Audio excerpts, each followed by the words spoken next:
The colonel stopped mid-sentence when Lieutenant Kira Vance stepped out of the transport vehicle carrying a bright crimson rifle case. His eyebrows rose, and he turned to Major Hollis beside him. "Is that what I think it is?" The major nodded slowly, arms crossing over his chest. "Looks like someone thinks this is a fashion show." Their voices carried across the gravel lot just enough that Kira heard every word. The morning sun blazed across the remote high-desert range, turning the distant mountains into purple silhouettes against a cloudless sky. Heat already shimmered off the firing platforms positioned at intervals across the vast expanse. Kira adjusted her grip on the case, feeling its familiar weight, and walked toward the registration tent where a dozen competitors had gathered. Behind her, she heard the colonel say something else, followed by low laughter from several men. She'd expected this. The rifle case drew attention wherever she went, and attention in military shooting competitions usually came with judgment. She set the case down carefully at the check-in table, where a staff sergeant looked up from his clipboard, his expression shifting from professional neutrality to barely concealed surprise. "You competing in the extreme range division?" he asked, his tone suggesting he hoped she'd say no. "Yes, Sergeant." Lieutenant Kira Vance, attached to 3rd Battalion. He glanced down at his roster, found her name, then looked back at the red case. "That your primary weapon?" "It is. Custom build?" "Completely." The sergeant's jaw tightened slightly. "Ma'am, you understand this competition involves precision shooting out to 4,000 meters? We're talking about military-grade equipment standards." "I'm aware of the standards, Sergeant. My rifle exceeds them." Before we dive into this story, drop a comment and let us know what state you're watching from. Maybe you've witnessed similar moments where someone defied expectations in your community. Behind her, more competitors had arrived, their conversations dropping to murmurs as they noticed her case. 3 men in Marine Corps utilities stopped near the equipment racks, and one of them, a gunnery sergeant with a weathered face and master shooter badge, spoke loud enough to be heard clearly. "Anyone taking bets on how long before that gets scratched to hell on the rock berms?" His companions chuckled, and another added, $10 says she doesn't make it past the 1,000-meter quals. Kira focused on completing her registration, providing her service record and competition credentials. The sergeant processed her paperwork with methodical slowness, occasionally glancing at other competitors as if seeking validation for his skepticism. Finally, he handed her a competitor badge and range assignment. "Equipment inspection is at on 100, ma'am. Colonel Draven runs it personally." He emphasized the colonel's name as if it were a warning. "Understood. Thank you, Sergeant." She picked up her case and moved toward the competitor's staging area, a covered pavilion where shooters prepared their equipment. As she walked, she felt eyes following her. Conversations paused, resumed in lower tones. A captain she didn't recognize said to his partner, "Guess they're letting anyone enter these days." His partner, an older worn officer, shook his head slowly. "Wait until Draven sees that thing. He'll have her out of here before lunch." The staging area offered some shade, but no privacy. Kira chose a workbench near the edge, set down her case, and began unpacking. The moment she opened it, revealing the brilliant red custom rifle nestled in foam padding, the nearby conversations stopped entirely.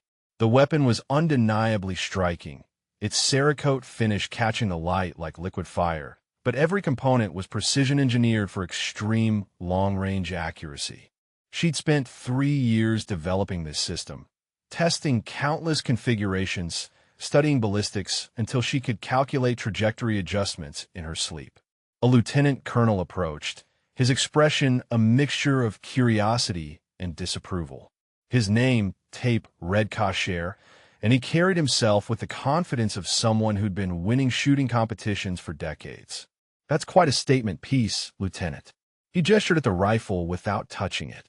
"You planning to actually shoot with that? Or just display it?" "Planning to shoot with it, sir. Custom optics, custom barrel, custom action." He leaned closer, examining the scope mounts. "What's the weight?" 18.4 pounds fully loaded, sir. Heavy for a field weapon." "It's not a field weapon, sir. It's a competition rifle built for extreme precision at extended ranges. Kasher straightened, his mouth curving into something that wasn't quite a smile. Well, you'll get your chance to prove it works. Assuming Colonel Draven approves it for competition. He has pretty specific ideas about equipment standards. He walked away, leaving the implied threat hanging in the air. Around her, other competitors unpacked their rifles, all of them following conventional military specifications. Tan, black, olive drab. Nothing that stood out, nothing that drew attention. She assembled her rifle with practiced efficiency, checking every connection point, every adjustment mechanism. The red finish wasn't about aesthetics, though she understood why everyone assumed it was. The specific Cerakote formulation dissipated heat more effectively than standard finishes, crucial for maintaining accuracy during extended shooting sessions in desert conditions. At height 50, Colonel Draven entered the staging area. He was a tall man with iron-gray hair and a chest full of marksmanship ribbons that marked him as one of the military's elite shooters.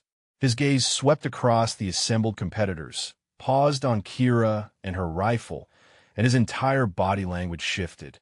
His shoulders straightened, his expression hardened, and he walked directly toward her position. Everyone in the staging area stopped what they were doing to watch. Colonel Draven stopped 3 feet from Kira's workbench, his eyes locked on the crimson rifle. The staging area had gone completely silent. Even the distant sounds of range preparation seemed to fade as every competitor turned to witness what would happen next. "Lieutenant Vance," the colonel said, his voice carrying across the pavilion. "That is the most unprofessional piece of equipment I have seen in 32 years of military service." Kira stood at attention. "Sir, the rifle meets all competition specifications for caliber, weight, and safety requirements." Draven's jaw clenched. "I don't care if it shoots laser beams, Lieutenant. This is a military precision shooting competition, not a county fair. We maintain standards here. Standards that apparently escaped your attention when you decided to paint your weapon like a child's toy." Behind the colonel, Major Hollis had moved closer, flanked by 2 other senior officers. One of them, a Marine colonel with a CMP distinguished badge, muttered to Hollis, "What unit is she from?" Hollis shook his head slightly. "3rd Battalion, apparently. Never heard of her." "Sir," Kira continued, keeping her voice steady, "the finish serves a functional purpose. The specific Cerakote formulation provides superior heat dissipation compared to standard military finishes. At extended ranges in desert conditions, barrel temperature significantly affects accuracy. This coating maintains thermal stability through sustained fire sequences."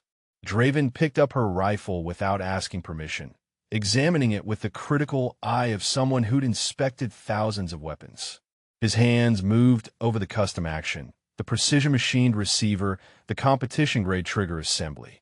Despite his obvious disapproval of the color, his fingers paused on certain components, recognizing quality engineering even as his expression remained hostile. "Heat dissipation," he repeated, his tone making it sound like an excuse rather than an explanation. "Tell me, Lieutenant, how many extreme long-range competitions have you won with this system?" "This is my first military competition, sir. But I've logged over 15,000 rounds through this platform in development and testing." 15,000 rounds of what? Plinking at 500 meters? He set the rifle down harder than necessary.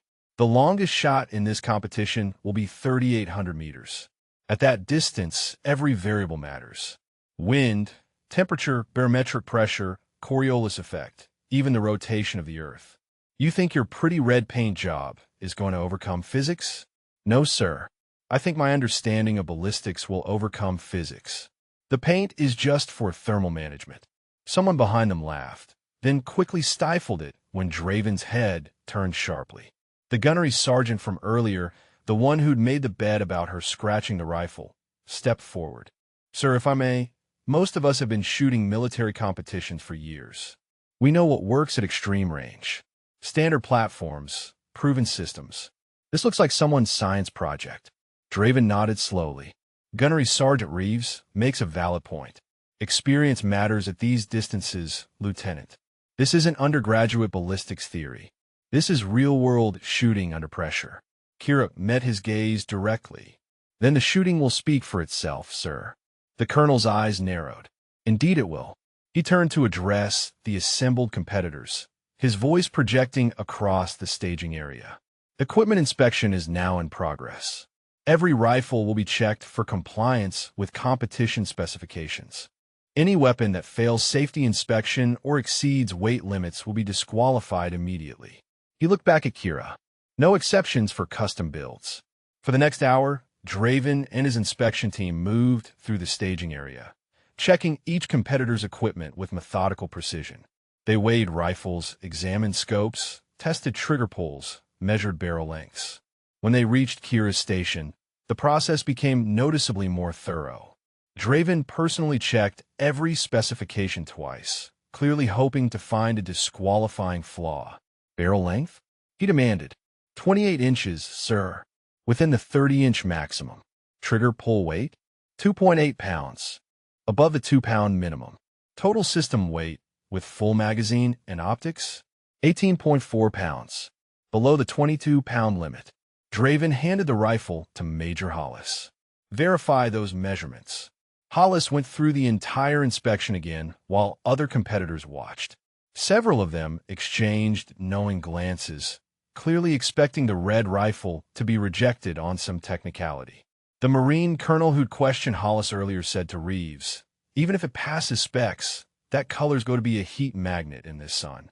Thing'll be cooking by midday." "That's what I'm counting on," Reeves replied. "Thermal expansion will throw off her zero by the afternoon quals. She'll be out before we even get to the interesting distances." Hollis finished his inspection and returned the rifle to Kira's bench. "Everything checks within specifications, sir," he reported to Draven, his tone suggesting disappointment. The colonel's expression hardened further. "Fine. Your weapon is approved for competition, Lieutenant Vance. But understand this. When you fail today, and you will fail, it will be because you prioritized appearance over function. This isn't about making a statement. This is about precision, discipline, and proven methodology. 3 qualities your rifle clearly lacks despite its impressive specification sheet." "Yes, sir," Kira said. Draven turned to address all competitors. "Range qualifications begin at 1000 hours. 800-meter targets, standard military quals. Anyone who can't maintain minutio-fangle accuracy at that distance will be eliminated before we move to serious ranges." He paused, his gaze sweeping across the group and lingering on Kira.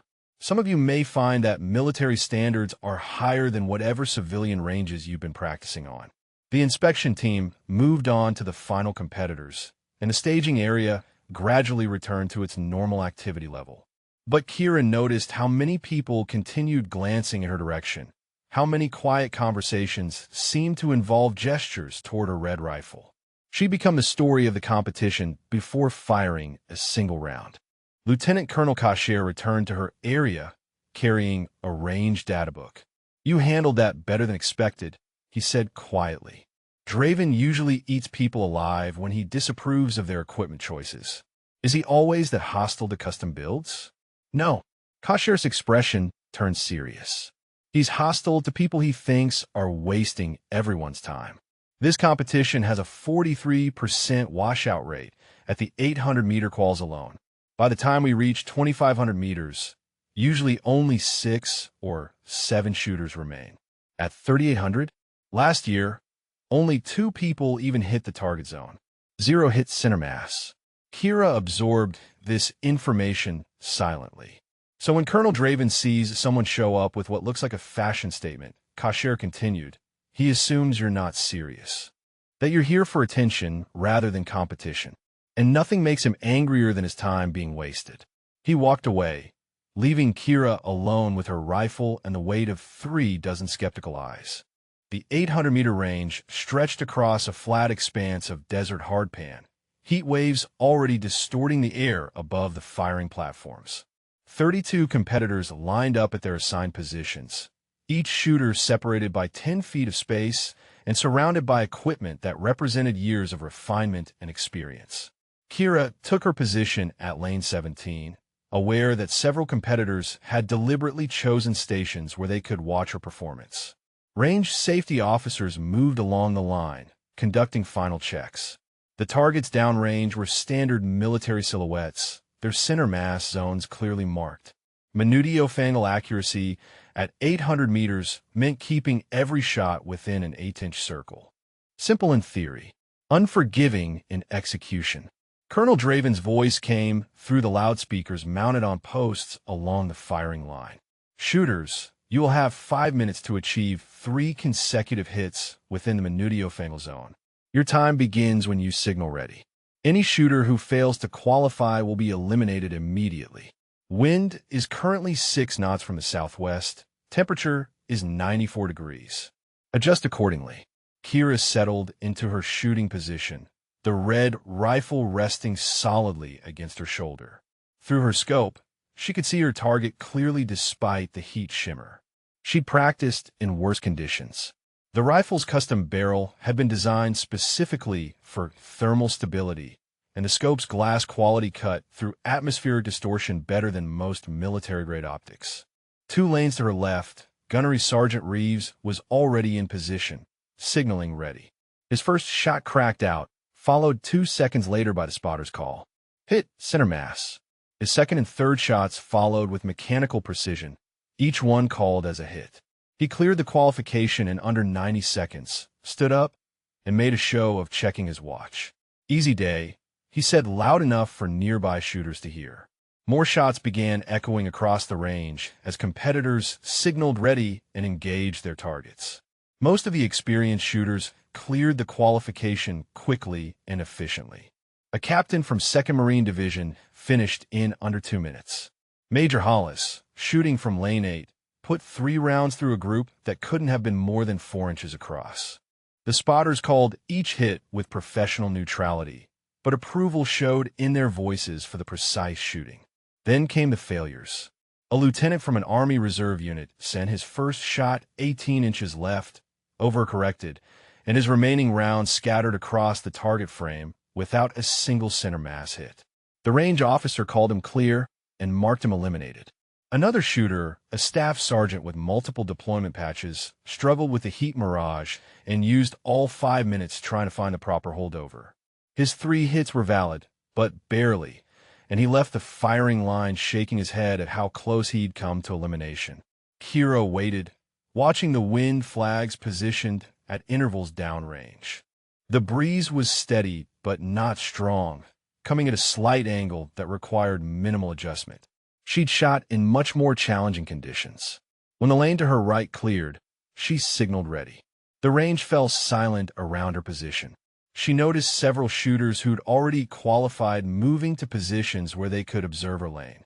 Colonel Draven appeared near the spotting station, binoculars in hand. Even the range safety officers seemed to pay closer attention. She controlled her breathing, let the crosshairs settle naturally on target's center, and pressed the trigger. The rifle's recoil was smooth and predictable, the muzzle brake redirecting the blast with engineered precision. Through the scope, she tracked the brief flight time and saw the target marker indicate a hit. Hit, center mass, the spotter called, his voice neutral but slightly surprised. Kira cycled the bolt, ejecting the spent casing and chambering a fresh round. Her breathing remained steady, her heart rate unchanged by the pressure of dozens of eyes watching her performance. The second shot felt identical to the first, the trigger brake crisp and clean. Hit, center mass. The spotter's voice carried a note of interest now. Her third shot followed 10 seconds later. Same sight picture, same trigger control, same smooth recoil impulse. Hit, center mass. Qualification complete. Time, 2 minutes, 18 seconds. Kira stood up, clearing her rifle and making it safe. Around her, the silence held for several heartbeats, longer than it should have. Then conversations resumed, but the tone had changed. The easy dismissal was gone, replaced by something more cautious. Reeves approached, his expression no longer smugly confident. Lucky wind conditions, he said. Wait until we get to the variable distance ranges. Real shooting starts at 1,200 meters. Lieutenant Colonel Kasher was less hostile, but equally skeptical. Decent shooting, Lieutenant. But 800 meters is the easy part. He gestured toward the distant mountains. When we move to the elevated platforms this afternoon and start engaging targets at 1,500, 1,800 meters, that's where equipment limitations show up. Heat effects, barrel harmonics, scope tracking consistency. All the pretty engineering in the world won't help if your components can't handle sustained precision work. The qualification phase continued through the morning. For more shooters failed to qualify, including a decorated captain who'd won regional competitions the previous year. By 11:30, 28 competitors remained, and the atmosphere had shifted from casual confidence to focused intensity. During the midday break, Kira sat in the shade of the staging pavilion, cleaning her rifle and checking zero. The red finish showed no signs of thermal stress despite 2 hours under direct desert sun. Her barrel temperature readings were actually lower than she'd expected, confirming that the custom coating was performing as designed. Major Hollis walked past, paused, and came back. He studied her rifle for a long moment without speaking. Finally, he said, "I ran the numbers on your last group. 3 inches at 800 meters.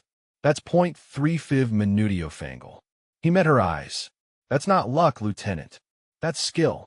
"Thank you, sir." But Hollis wasn't finished. Skill at 800 meters doesn't translate automatically to skill at 3,000. The ballistic calculations become exponentially more complex. Wind reading becomes more art than science. And equipment that works at close range can fail catastrophically when you push it to extremes. He nodded toward her rifle. Whatever heat management advantages that coating gives you, it won't matter if your scope can't maintain zero through 3,000 meters of elevation adjustment. The rifle's been tested to 4,000 meters, sir. Multiple sessions, full data validation. Hollis raised an eyebrow. "Where did you test to 4,000 meters? "Private facility in Montana. Verified range, professional spotters, controlled conditions. Must have cost a fortune in ammunition alone." "It did, sir." He studied her face, clearly recalculating his assessment. "You're serious about this?" "Yes, sir. Completely serious." "Then I'll be interested to see this afternoon's results." He walked away, but unlike earlier interactions, his demeanor carried something closer to professional respect than dismissal. At 1,300 hours, the range officers began setting up for the variable distance qualifications. Targets at 1,200, 1,500, and 1,800 meters. Shooters would engage each distance in sequence, with elimination after any missed target. The difficulty had just increased by an order of magnitude, and everyone knew it. Gunnery Sergeant Reeves gathered several competitors near the equipment racks. "This is where we separate actual shooters from paper qualifiers," he announced. 1,800 meters in this heat, with afternoon thermal currents. Half these people won't even hit the berm.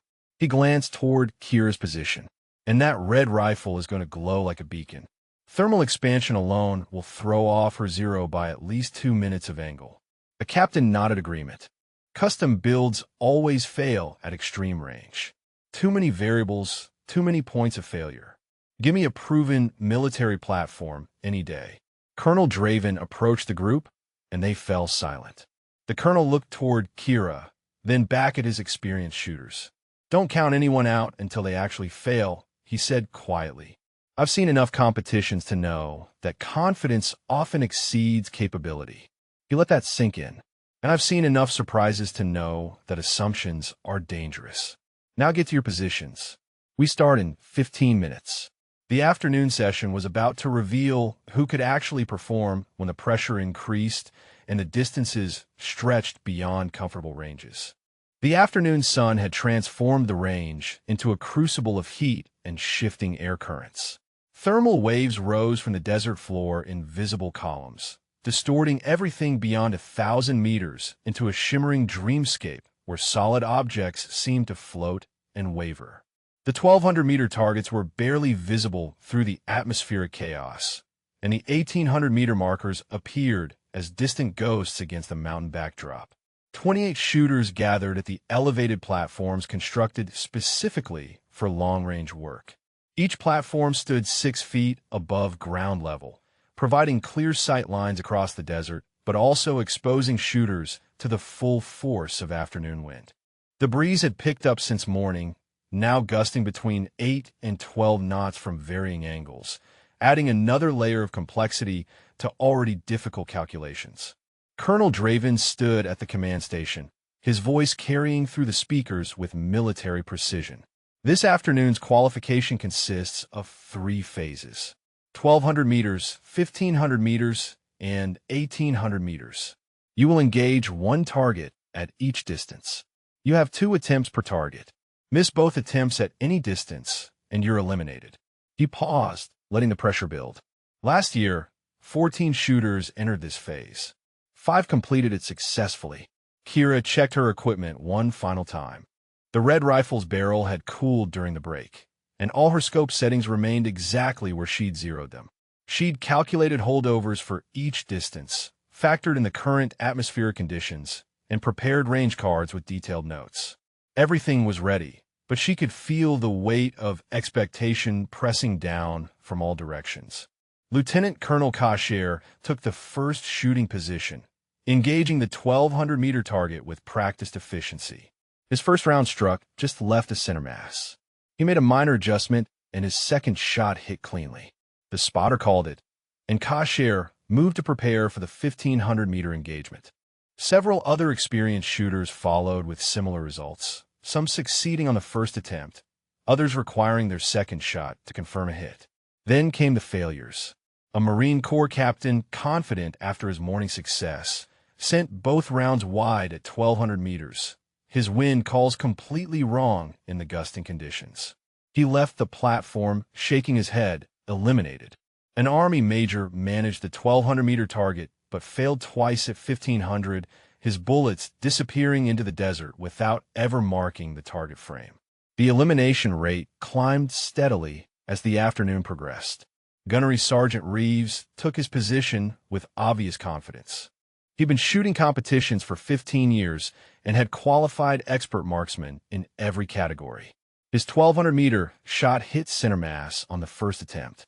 At 1,500 meters, he took his time, reading the wind flags carefully, making minute adjustments to his scope. His shot cracked out, and the spotter called a hit, though not center mass. Still a qualifying impact. Reeves moved to the 1,800-meter setup, and a small crowd gathered to watch. This was where reputations were made or destroyed. He settled into position, spending nearly 3 minutes studying the conditions before taking his first shot. Through binoculars, observers saw the dust impact 6 feet right at target. He adjusted, fired again. This time the bullet struck metal, a clean hit on the target's outer edge. The spotter confirmed it as qualifying. Reeves stood up, clearly satisfied. "That's how you shoot in real conditions," he announced. "None of this laboratory nonsense. Real wind, real heat, real pressure." He looked directly at Kira. "Let's see if that custom build can handle what actual combat distances demand." 4 more shooters attempted the sequence. 2 were eliminated at 1,200 meters. 1 made it to 1,800 before missing both attempts, his frustration visible as he cleared his rifle and left the platform. The field was narrowing rapidly, and the difficulty was evident in every shooter's face. When Kira's turn came, the afternoon heat had reached its peak. The temperature gauge read 102 degrees, and the wind had become even more erratic, switching between 8 and 14 knots with sudden shifts in direction.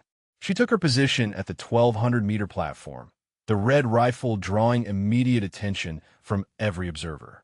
Colonel Draven moved to the spotting station, his binoculars focused on her target. Major Hollis stood nearby, along with a dozen other shooters who'd already completed their attempts. The range fell quiet. Kira built her shooting position carefully, ensuring bone support and muscular relaxation. Through her scope, she studied the target, noting how the heat shimmer created vertical waves across her sight picture. The wind flags showed a quartering breeze from the left, roughly 9 knots. She calculated her holdover, adjusted her scope settings, and controlled her breathing into the natural respiratory pause. The shot felt perfect. Smooth trigger press, clean break, minimal disturbance to her sight picture. "Hit, center mass," the spotter called. She transitioned immediately to the 1,500-meter target, making her scope adjustments and recalculating for the increased distance. The wind had shifted slightly, now more directly from the left at 10 knots. She compensated, settled into her position, and fired. "Hit, outer edge of center mass."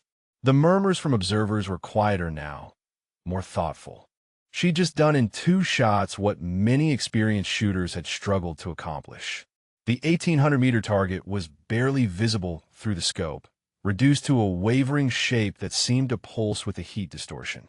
At this distance, bullet drop exceeded 200 inches. Wind drift could push the round several feet off target.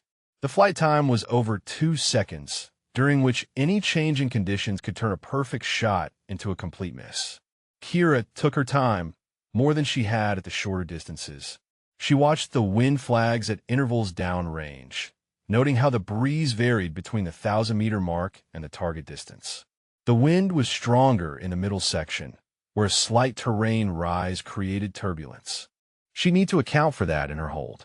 She settled into position, her body completely relaxed except for the bones supporting the rifle. Her breathing slowed, her heart rate dropped, and her vision narrowed to the scope's field of view. The crosshairs settled on a point 18 inches left and 42 inches high of the target center. She began her trigger press, smooth and steady. The rifle recoiled, and through the scope she maintained her sight picture, tracking during the long flight time. 2.3 seconds passed. Then the target marker flashed, indicating an impact.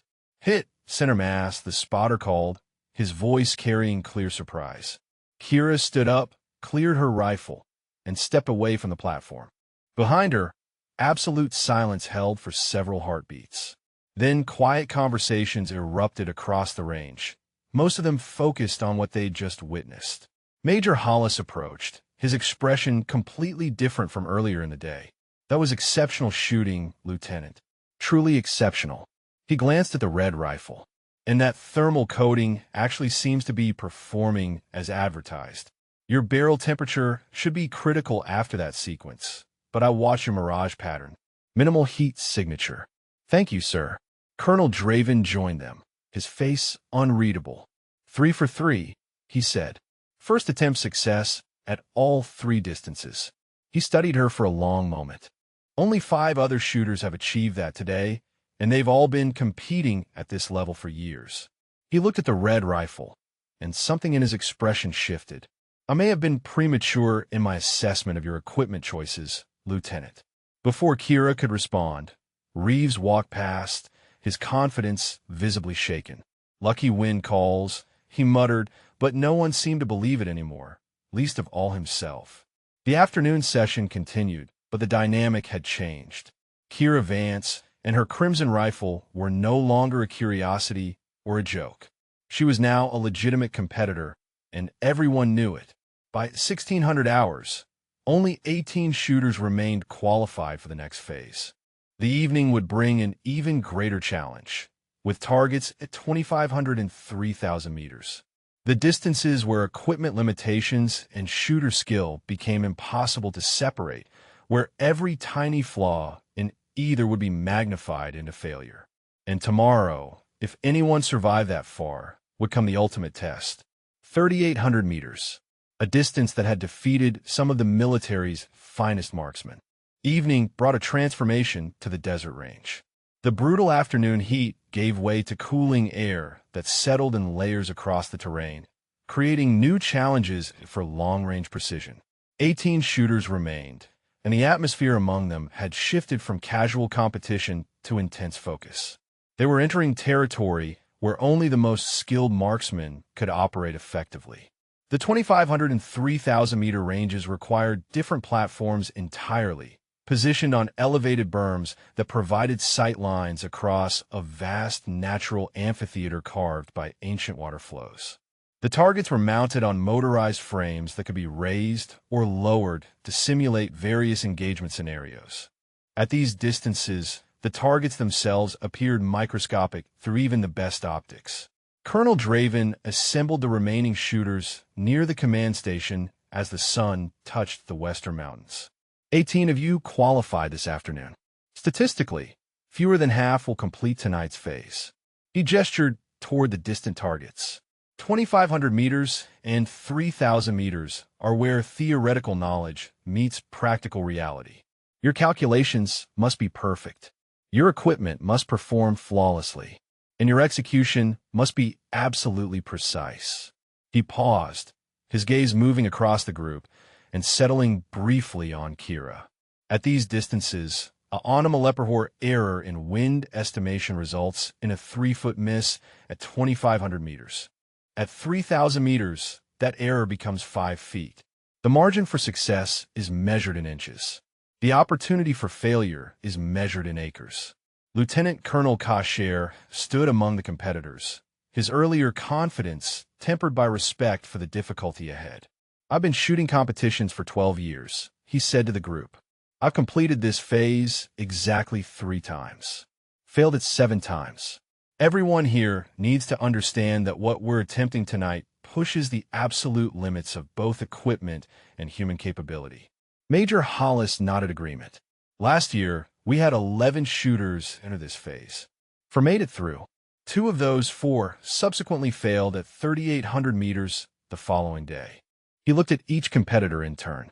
If you're not mentally prepared to fail, you will fail. These distances don't forgive doubt. The shooting order was determined by afternoon performance scores. Kasher went first, taking his position at the 2,500-meter platform as twilight deepened across the range. Spotlights illuminated the firing positions, but the targets remained natural, visible only through scopes and spotting equipment. He spent nearly 5 minutes preparing, checking atmospheric data, studying wind patterns, making microscopic adjustments to his setup.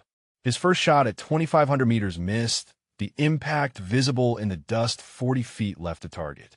He adjusted, fired again. The second shot struck the target frame, but outside the qualifying zone.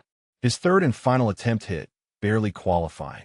He moved to the 3,000-meter platform, and the process repeated with even more difficulty.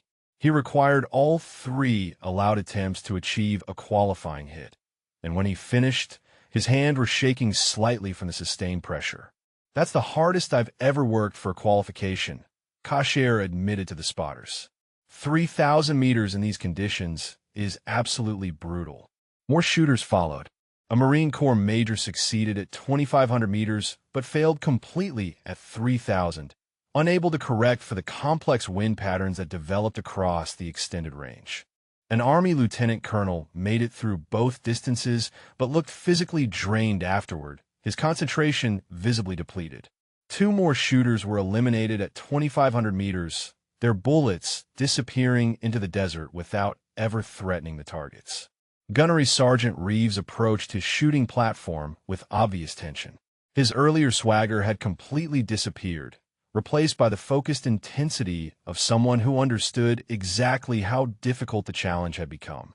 He settled into position for the 2,500-meter shot, taking even longer than Kasher had to prepare. His first attempt missed high and right. His second attempt hit the target frame, but low, outside the qualifying zone. He made a significant adjustment and fired his third shot. The impact marker showed a hit, just barely within the acceptable area. Reeves let out a long breath and moved to the 3,000-meter platform. At 3,000 meters, his struggle became evident. His first shot missed entirely, not even striking the berm behind the target. His second shot hit the berm, but far left of the target frame. On his third and final attempt, he fired, waited through the extended flight time, and watched as the bullet struck the extreme left edge of the target. The spotter debated for several seconds before calling it. Marginal hit, qualifying impact. Competitor advances. Reeves left the platform without his usual commentary, his confidence thoroughly shaken by how close he'd come to elimination. By the time Kira's turn arrived, only 12 shooters had successfully completed both distances. 4 had been eliminated, and 2 more waited their turns before her.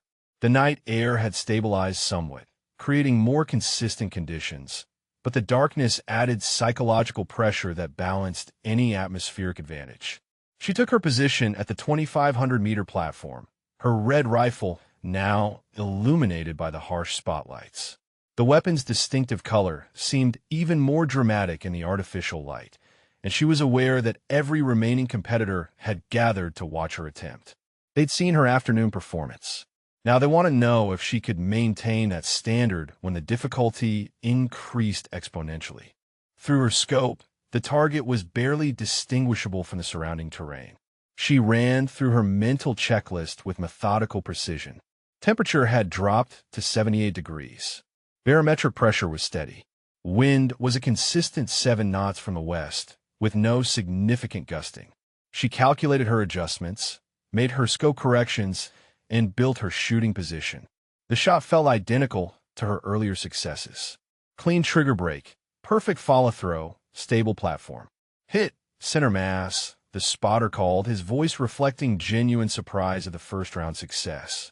Kira transitioned to the 3,000-meter platform, where the challenge increased dramatically. The target at this distance was nothing more than a tiny rectangle in her scope, wavering slightly from residual atmospheric effects despite the cooler evening air. The bullet would travel for over 3 seconds, covering nearly 2 miles of horizontal distance while dropping more than 300 inches from the borderline. She studied the range with fierce concentration. The wind remained steady, but at 3,000 meters, even small variations in terrain could create unpredictable currents. She identified a slight depression about 1,500 meters downrange where turbulence might develop. She adjusted her calculations to account for it. Her breathing slowed until each breath took nearly 10 seconds. Her heart rate dropped to its resting minimum. The crosshairs settled on their calculated aim point, high and left of the actual target. She began her trigger press, letting the shot surprise her despite knowing exactly when it would break. The rifle's recoil was absorbed perfectly by her position. Through the scope, she maintained focus, tracking through the unusually long flight time. 3.4 seconds passed. Then the target marker illuminated. Hit, center mass, the spotter announced, and this time his voice carried undeniable respect. Silence followed her success, but it was a different quality of silence than before. This wasn't surprise or skepticism. This was recognition. She'd just accomplished something that multiple veteran competition shooters had struggled to achieve, and she'd done it with first-round impacts at both distances. Major Hollis was the first to speak. Outstanding shooting, Lieutenant. Absolutely outstanding. He looked at the other competitors. That's 2 perfect runs in a row. Morning quals, afternoon session, and now extreme range. She hasn't missed a target yet. Colonel Draven approached. His expression transformed from his morning hostility. Lieutenant Vance, I owe you an apology. When I saw that rifle this morning, I made assumptions about your priorities and your capabilities. His voice carried across the range, ensuring everyone heard. I was wrong. What you've demonstrated today is exceptional marksmanship supported by obviously superior equipment engineering. That thermal coating isn't cosmetic. It's functional, and it's working exactly as you claimed it would. Thank you, sir, Kira said quietly. The remaining shooters completed their attempts with mixed results. By 2200 hours, only 10 competitors remained qualified for the following day's ultimate challenge. The 3,800-meter shot, a distance so extreme that successful hits were rare even among the military's elite marksmen. As the range shut down for the night, competitors gathered in small groups, discussing the day's results and preparing mentally for tomorrow's climax. Kira sat alone, cleaning her rifle with practice care, checking every component for any sign of stress or wear. The red finish showed no degradation despite the day's sustained use. The barrel's throat remained pristine. The scope tracked perfectly through its entire elevation range. Lieutenant Colonel Kasher approached with 2 other senior shooters. We've been discussing tomorrow's attempt, he said. 3,800 meters is legitimately at the edge of what's possible with current technology and human skill. Wind calls at that distance are more educated guessing than precise calculation. He met her eyes. You've shot flawlessly today. Tomorrow will test whether that performance was skill or luck. It was skill, Kira replied simply. Then tomorrow you'll have the opportunity to prove that beyond any doubt. Because 3,800 meters forgives nothing. Dawn arrived with crystalline clarity across the desert range, the air still and cool in those precious hours before the sun's heat would transform conditions. 10 shooters remained, each one a proven expert who'd survived 2 days of increasingly difficult challenges. Today would determine who among them could achieve what most marksmen considered nearly impossible. The 3,800-meter range occupied the most remote section of the facility, stretching across a natural corridor between 2 mountain ridges. The target sat on a specially constructed platform that placed it at the same elevation as the firing position, eliminating one variable from an already complex equation. Even so, the distance was staggering. More than 2 miles of open desert, with countless opportunities for wind, temperature, and atmospheric conditions to push a bullet off course. Colonel Draven gathered the final 10 competitors at 0700, his expression serious. What you're attempting today represents the absolute frontier of precision rifle shooting. Last year, 18 shooters entered the competition. 2 made it to this phase. Neither achieved a hit. The year before, we had 1 successful impact out of 3 attempts. You let that sink in. 3,800 meters is not about equipment or training alone. It's about the convergence of perfect conditions, flawless execution, and a measure of fortune. Major Hollis stood beside the colonel, nodding agreement. You'll each have 3 attempts. The wind window this morning is as good as we're likely to see all day, but that's relative. Even in ideal conditions, you're fighting physics at its limits. Bullet flight time will exceed 4 seconds. During that time, a wind gust of 5 miles per hour can push around 6 feet off target. Lieutenant Colonel Kasher raised his hand. Sir, what's the historical success rate at this distance across all competitions? Draven consulted a data sheet. Over 12 years of running this competition, we've had 47 shooters attempt the 3,800-meter shot. 14 achieved hits. That's a 29% success rate among shooters who were already in the top percentile of military marksmen. He looked at each competitor. Don't expect success. Hope for it, prepare for it, but don't expect it. The shooting order would proceed from lowest to highest scores from the previous day's performance. That placed Kira last, which meant she'd watch 9 other attempts before taking her own shot. She'd see what worked and what failed. She'd observe how conditions evolved as morning progressed. But she'd also carry the accumulated pressure of knowing that everyone would be watching her attempt after seeing the others. The first shooter was an Army warrant officer named Brennan who'd barely qualified through the 3,000-meter phase. He was a skilled marksman, but clearly outmatched by the distance. His 3 attempts scattered across the target area without a single hit. He left the platform with visible frustration, but also clear understanding that he'd pushed himself to his absolute limit. A Marine lieutenant colonel fared slightly better, his second shot actually striking the berm behind the target, close enough that observers could see the dust cloud. But close wasn't qualifying. He used his 3rd attempt and missed again, his bullet disappearing into the desert without trace. Gunnery Sergeant Reeves took his position with the quiet intensity of someone who knew this represented the pinnacle of his shooting career. He'd been competing for 15 years, had won multiple regional championships, and had never successfully hit a target beyond 3,200 meters. This was his chance to achieve something truly exceptional. His preparation was meticulous. He spent 10 minutes studying atmospheric data, consulting with a range meteorologist, examining wind flags through high-power optics. When he finally settled into his shooting position, complete silence fell across the observation area. His first shot missed left by approximately 12 feet, visible impact on the desert floor. He made a significant adjustment and fired again.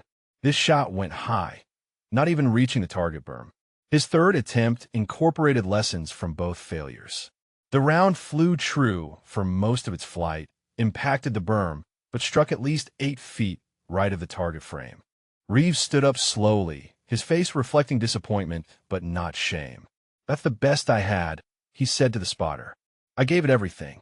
Lieutenant Colonel Kasher's turn came next. He'd completed this phase successfully once before, 3 years ago, and understood better than anyone what was required. His approach was systematic and unhurried. He took atmospheric readings, calculated trajectories, made his corrections, and settled into a position he'd refined through decades of shooting. His first attempt missed, though the impact location suggested his calculations were close. He adjusted minimally for his second shot. The bullet flew across the desert, its trajectory seemingly perfect. It struck the target frame, but 6 inches outside the qualifying zone. The spotter confirmed it as a near miss. Kasher took a long breath, made a microscopic adjustment, and fired his third shot. The wait seemed eternal. Then the target marker flashed. Hit! Outer edge of qualifying zone, the spotter called. Kasher stood up, and for the first time that morning, a cheer went up from the assembled shooters. He'd done it. First successful hit of the day. That's how it's done, Major Hollis said, shaking Kasher's hand. Perfect calculation, perfect execution. 3 more shooters attempted the shot. One missed all 3 times. Another struck the berm on his final attempt, but couldn't reach the target. The third achieved what the spotter called a marginal near miss, so close that it took several minutes of debate to confirm it hadn't actually clipped the target edge. By the time Major Hollis took his position, the morning air had begun warming, introducing thermal effects that complicated an already difficult shot. Hollis was a decorated combat veteran with multiple deployment citations and a reputation for exceptional long-range work. He'd made this shot successfully twice in previous competitions. His first attempt was close, striking the berm just left the target. His second shot hit the target frame itself, metal ringing across the desert, but outside the qualifying area. His third shot, fired after extensive recalculation, achieved a solid hit in the center-left qualifying zone. 2 successful hits out of 9 attempts so far. The statistics were playing out exactly as Colonel Draven had predicted. When Kira's turn came, the sun had risen above the eastern ridge, and morning thermals were beginning to develop. The conditions were noticeably different from when the session had begun 90 minutes earlier. Every remaining shooter and range official had gathered near the platform, creating an audience that represented the elite of military marksmanship. She approached the platform carrying her red rifle, and the crowd parted silently. Colonel Draven waited near the spotting station, his expression now completely different from his initial hostility. He'd watched her shoot flawlessly through 8 different distance challenges over 2 days. He'd seen her equipment perform beyond his expectations. But 3,800 meters was different. This was where certainty gave way to probability, where perfection could still result in failure. Lieutenant Vance, the colonel said as she prepared her position, regardless of outcome today, you've demonstrated exceptional marksmanship. You've earned respect from every person here. He gestured toward the distant target. But this distance has humbled some of the finest shooters I've ever known. Don't let the pressure of expectation interfere with your process. Thank you, sir. I appreciate that. She settled into her shooting position and began her pre-shot routine. But as she looked through her scope at the impossibly distant target, she felt something she hadn't experienced in the previous challenges. Doubt, not about her skill or her equipment, but about whether skill and equipment could overcome the sheer improbability of what she was attempting. The target looked microscopic. The wind flags showed inconsistent patterns across the 2-mile distance.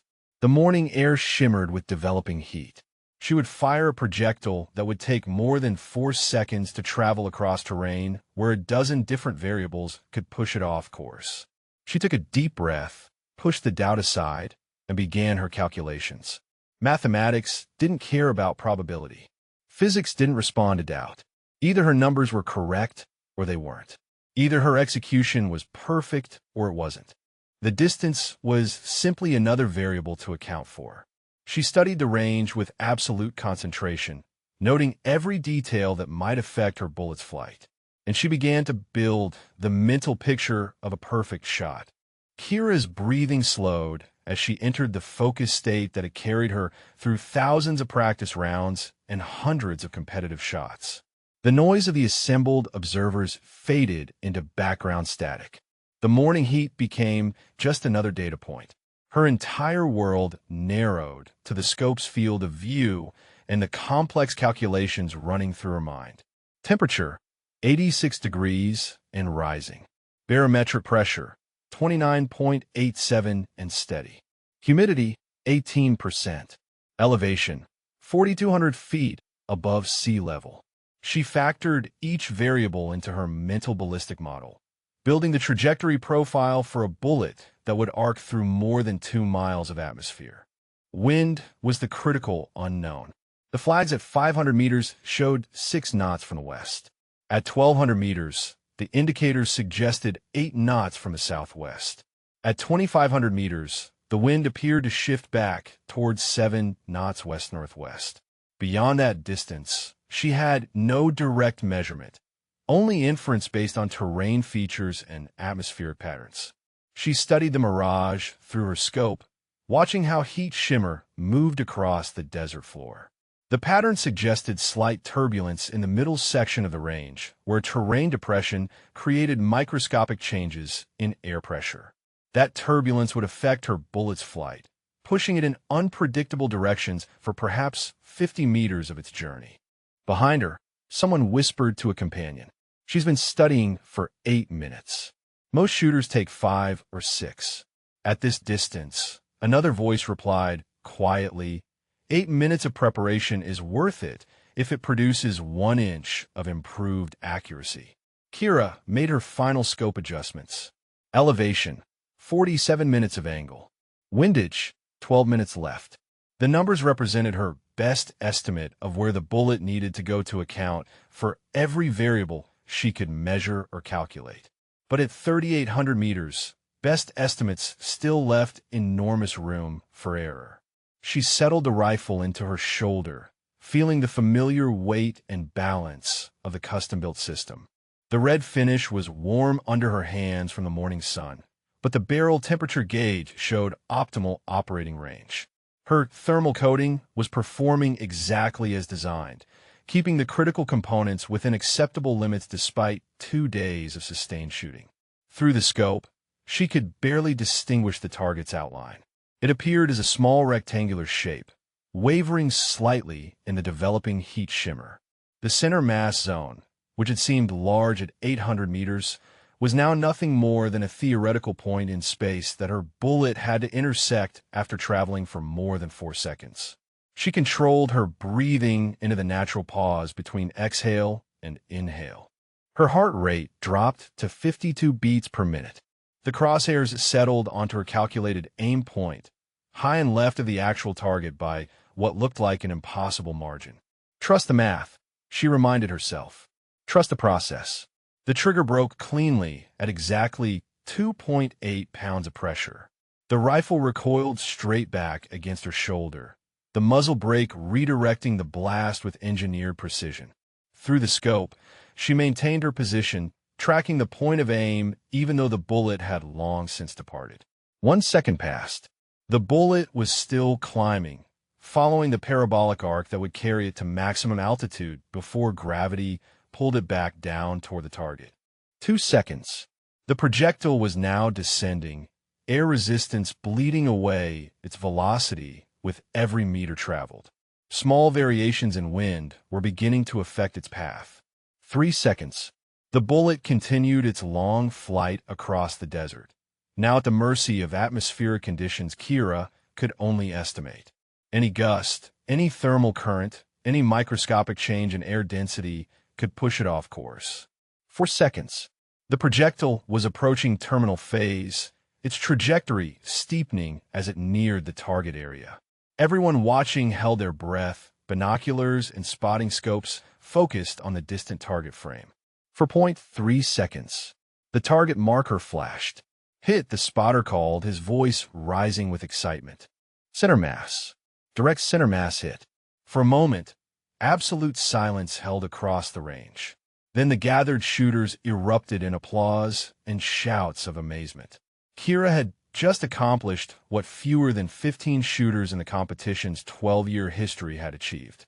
She'd hit the 3,800-meter target on her first attempt with a center mass impact, Colonel Draven lowered his binoculars slowly, his expression showing genuine astonishment.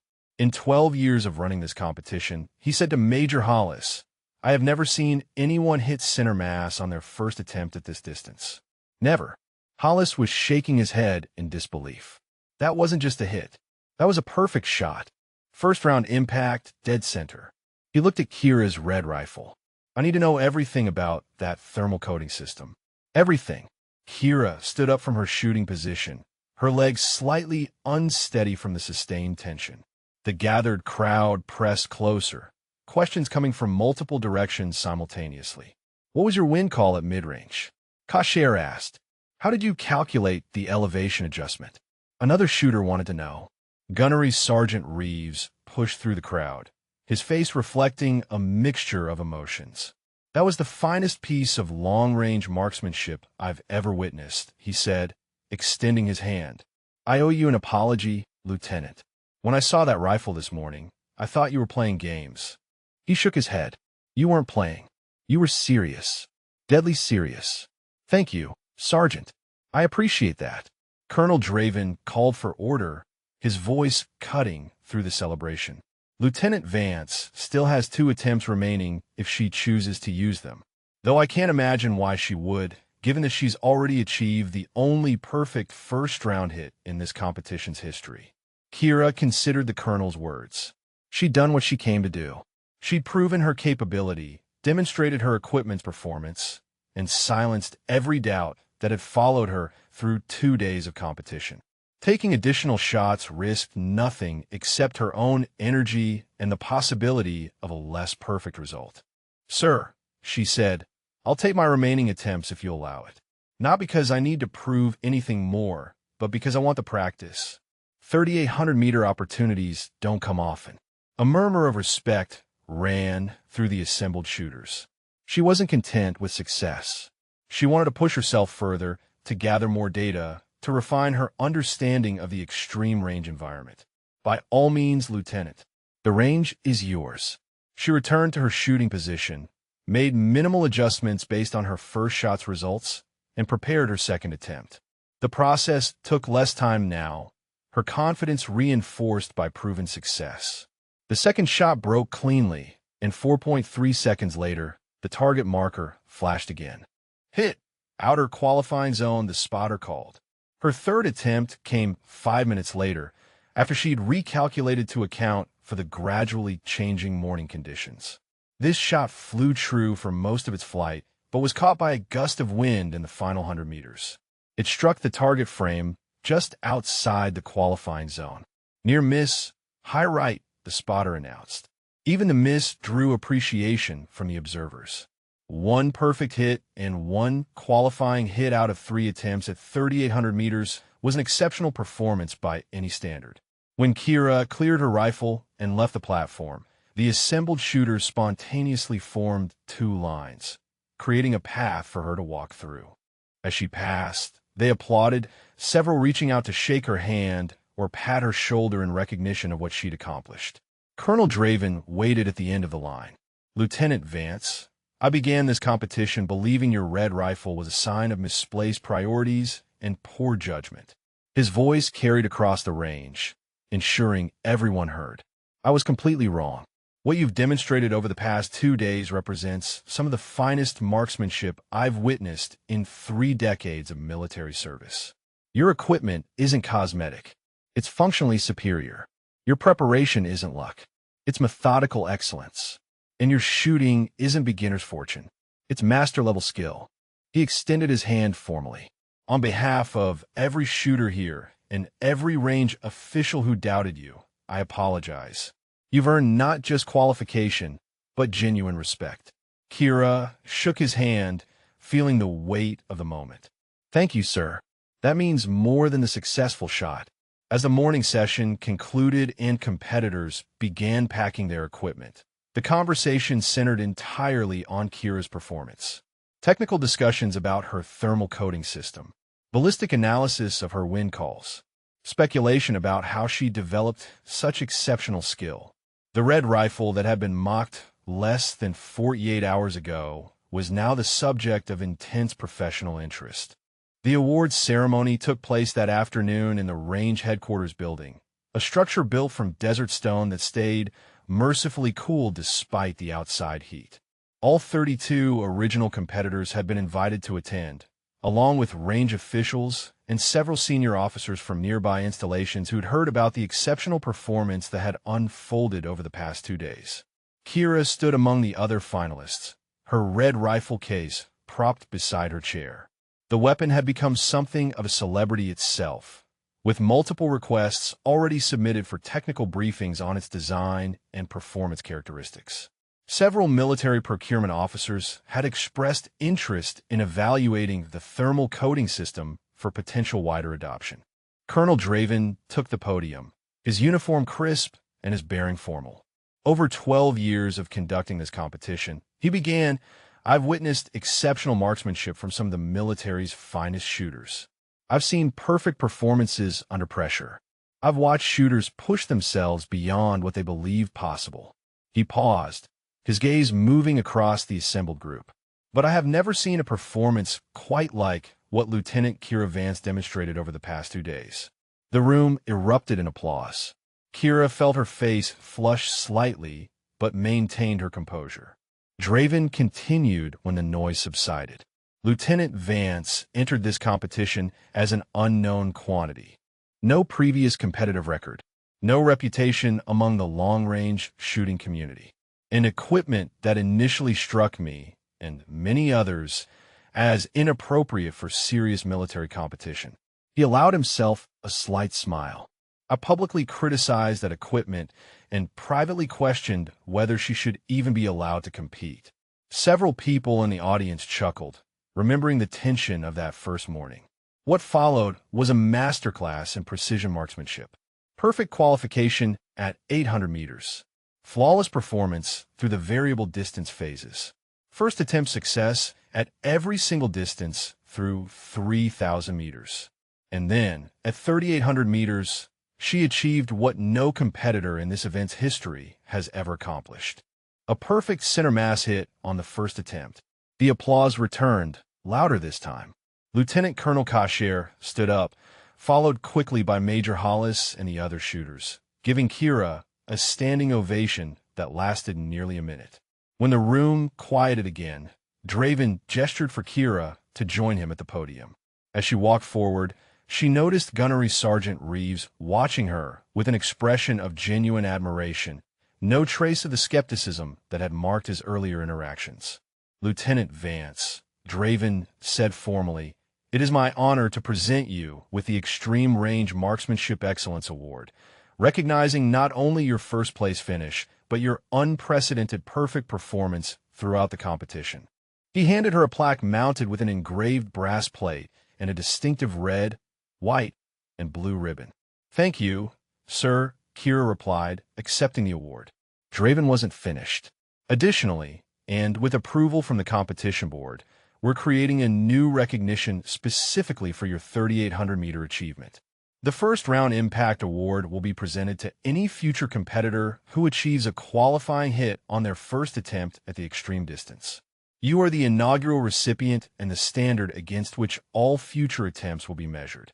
He handed her a second plaque, this one featuring a custom design that incorporated crosshairs and a distance marker reading 3,800 meters. The room filled with applause again, and this time several photographers captured the moment, their cameras clicking as Kira stood beside Colonel Draven holding both awards. "Would you like to say a few words?"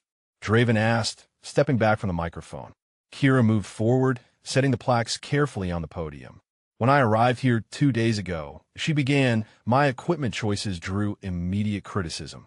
That criticism wasn't unfair. In military shooting, proven systems and standard approaches have earned their reputation through decades of successful performance. Custom builds and unconventional designs carry risk." She paused, gathering her thoughts. "What I hoped to demonstrate was that innovation and tradition don't have to be opposed. My rifle's red finish drew attention and judgment, but underneath that finish is a thermal management system based on sound engineering principles. The custom components aren't different for the sake of being different. They're optimized for specific performance requirements at extreme ranges. Several shooters nodded, understanding the technical point she was making. More importantly, she continued, I want to thank Colonel Draven and the range staff for allowing me to compete despite their initial reservations. That takes courage. It would have been easy to disqualify my rifle on some technicality or to discourage my participation. Instead, you gave me the opportunity to prove my capabilities through actual performance. That's what makes this competition valuable. It tests what works, not what looks familiar. She looked directly at the colonel. Your skepticism pushed me to perform at my absolute best.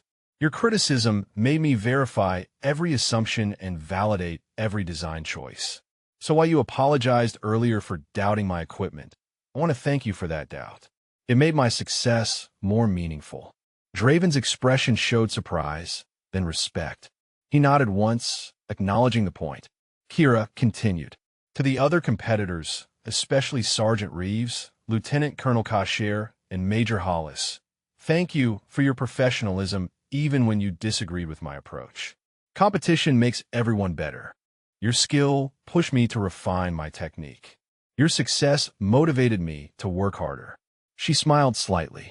And your betting pool on my performance gave me extra motivation to prove the doubters wrong. Laughter filled the room, and Reeves raised his hand in good-natured acknowledgement. Finally, Kira said, I hope my performance demonstrates that there's still room for innovation and precision marksmanship. The fundamentals never change. Physics is physics, but our approach to managing those fundamentals can evolve. Better materials, better coatings, better engineering can produce measurable improvements in performance. I'd be happy to share technical data about my rifle system with anyone interested in exploring these concepts further. She stepped back from the microphone to sustained applause. As she returned to her seat, multiple shooters intercepted her, asking for contact information and technical discussions. The rifle that had been mocked 48 hours earlier was now the subject of serious professional inquiry. Major Hollis approached with a data tablet. Lieutenant, I've been reviewing your shot data from the entire competition. Your consistency is remarkable. At distances beyond 1,500 meters, your average group size was 32% smaller than the next best competitor. At 3,800 meters, your first round hit achieved a circular error probability that suggests your wind calling methodology is significantly more accurate than standard military techniques. He turned the tablet to show her graphs and statistical analysis. I'd like to request a formal after-action report detailing your ballistic calculation process, your wind reading methodology, and your equipment specifications. With your permission, we'd like to use your performance as a case study for advanced marksmanship instruction. Of course, sir. I'll prepare a comprehensive technical document. Lieutenant Colonel Kasher joined them. His earlier skepticism completely transformed into professional curiosity. The thermal coating alone represents a significant advancement. I've been shooting competitively for 12 years, and barrel heat management has always been a limiting factor during extended sessions. If your coating can reduce thermal variation by even 20%, that translates directly to improved accuracy maintenance over time. The actual reduction is closer to 35% compared to standard military finishes, Kira said. I have laboratory test data that validates the performance claims. I'd very much like to see that data, Kasher replied. This could have applications far beyond competition shooting. As the ceremony concluded and attendees began departing, Colonel Draven found Kira near the exit. Walk with me for a moment, Lieutenant, he said. They stepped outside into the late afternoon heat, the desert mountains casting long shadows across the range complex. Draven was quiet for several moments before speaking.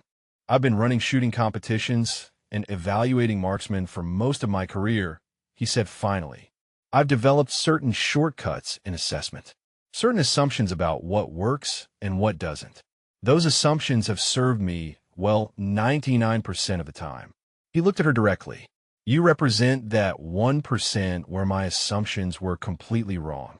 Sir, I understand why you doubted the rifle. Most custom builds prioritize aesthetics over function. Mine does the opposite. But that's not obvious from external appearance. It's not just the rifle, Draven said. It's what you represent. Innovation in a field that values tradition. Individual optimization in a system built on standardization. Unproven approaches challenging established methodology. He paused. You made me uncomfortable because you represented change, and change in military systems usually comes with significant risk. But sometimes that risk produces significant advancement, Kira said quietly. Exactly. And your performance over the past 2 days demonstrates that we need to remain open to that possibility. He extended his hand again. Thank you for that lesson, Lieutenant. I needed the reminder that expertise sometimes means knowing when our expertise needs updating. As evening settled over the range and competitors departed, Kira packed her red rifle carefully into its case. The weapon had proven everything she'd claimed and more. The skepticism had transformed into respect. The mockery had given way to genuine professional interest. And she demonstrated that innovation and excellence could coexist, even in fields as traditional and demanding as military marksmanship. 3 weeks after the competition, Kira found herself standing in a conference room at the Army Marksmanship Unit headquarters, her red rifle disassembled on a presentation table before 24 senior officers and civilian engineers. Word of her performance had spread quickly through military channels, and the interest had escalated from casual curiosity to formal inquiry. Major General Patricia Carlson, commander of the Training and Doctrine Command's Marksmanship Division, examined the rifle's barrel assembly with evident interest. Lieutenant Vance, your after-action report was remarkably thorough, but we need to understand whether your performance was an exceptional individual result or whether your equipment innovations represent reproducible improvements that could benefit wider military applications. Ma'am, Kira replied, the performance was a combination of both. My personal skill developed over several years of dedicated practice, but the equipment enhancements provided measurable advantages that any trained marksman could utilize. A civilian engineer from the Army Research Laboratory stepped forward. We've reviewed your thermal coating specifications. The formulation is commercially available but rarely applied to weapon systems. What made you consider it for this application? Kira pulled up a presentation on the conference room screen. During long-range shooting sessions in desert environments, I noticed that barrel temperature significantly affected point of impact.